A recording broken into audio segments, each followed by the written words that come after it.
নৌপথে পলায়নরত অবস্থায় সালমান এফ রহমান ও সাবেক আইনমন্ত্রী আনিসুল হককে গ্রেফতার করা হয়েছে। নিউ মার্কেট থানার ওসি জানান, গোপন তথ্যের ভিত্তিতে নৌপথে পলায়নরত অবস্থায় রাজধানী ঢাকার সদরঘাট এলাকা থেকে তাদের গ্রেফতার করা হয়। নিউ মার্কেট থানায় রুজুকৃত মামলায় তাদের গ্রেফতার করা হয়েছে বলে জানান তিনি। জানা গেছে, সদরঘাট থেকে একটি নতুন পন্থায় দেশ ছাড়ার পথ খুঁজে পেয়েছিলেন তারা, আর তাতেই দুজন শেয়ার হয়ে নদী পথ মারিয়ে ভারত ছিল গন্তব্য। কিন্তু তার আগে সদরঘাটে লঞ্চের ভেতর থেকে তুলে আনা হয় দুজনকে।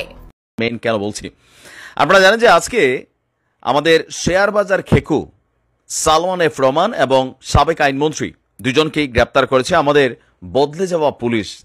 এক সপ্তাহ আগে হলেও এটা কল্পনা করা যেত না। ঘটনার শুরুটা হচ্ছে সদরঘাট থেকে। মেট্রোপলিটন পুলিশ ঢাকার যিনি ডিএমপি কমিশনার আছেন মাইনুল হাসান, তিনি বলছেন রাজধানীর সদরঘাট এলাকা থেকে তাদেরকে গ্রেপ্তার করা হয়েছে।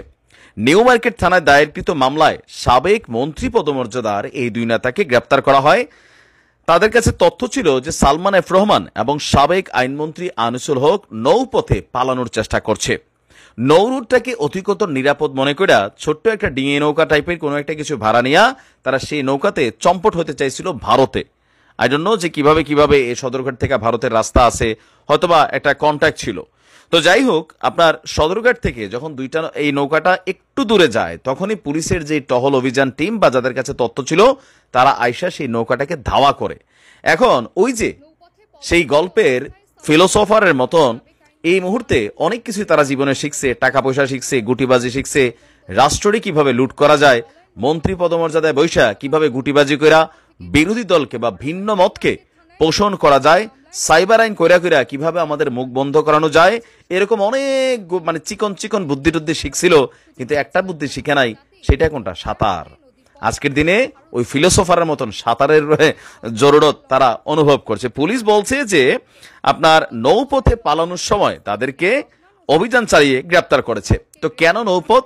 নিরাপদ রুট মনে করেই বর্তমানে দেশের যে পরিস্থিতি, বাসে গেলে পোলাপাইন আটকায়, রাস্তাতে যে ছাত্রছাত্রীদের সিন্ডিকেট হচ্ছে যে টিমটা আছে ট্রাফিক পুলিশের দায়িত্ব পালন করছে, সুতরাং সড়ক পথে পালানোর কোনো সুযোগই নাই। সারা বাংলাদেশের স্টুডেন্টরা আছে, আর এই দুইজন একটা পরিচিত ফেস, কেউ না কেউ চিনা ফেলবে।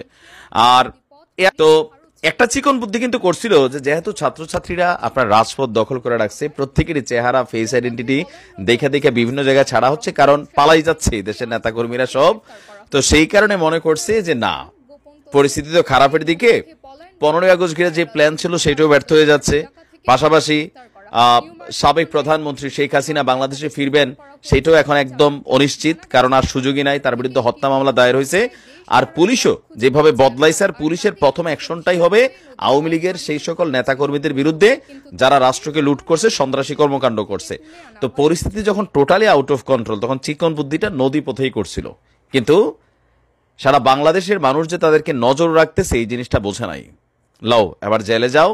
অবশ্য জেলেদের খুব বেশি কষ্ট হবে না, পয়সা আছে, বাংলাদেশ পয়সার কাছে বিক্রি হয়েছে। আশা করি সামনে বিক্রি হবে না, বাট হতেও পারে। এই সালমান এফ রহমানকে নিয়ে কথা বলা এত সোজা ছিল না। গোলাম মাওলা রনি তৎকালীন সময় তিনি আওয়ামী লীগের এমপি ছিলেন। এমপি থাকা অবস্থায় সালমান এফ রহমানের নিয়ে কথা বলার কারণে তার জেল খাটতে হয়েছে। খেয়াল আছে তো? আজকে সালমান এফ রহমান, তোমার পরিণতি কোথায়?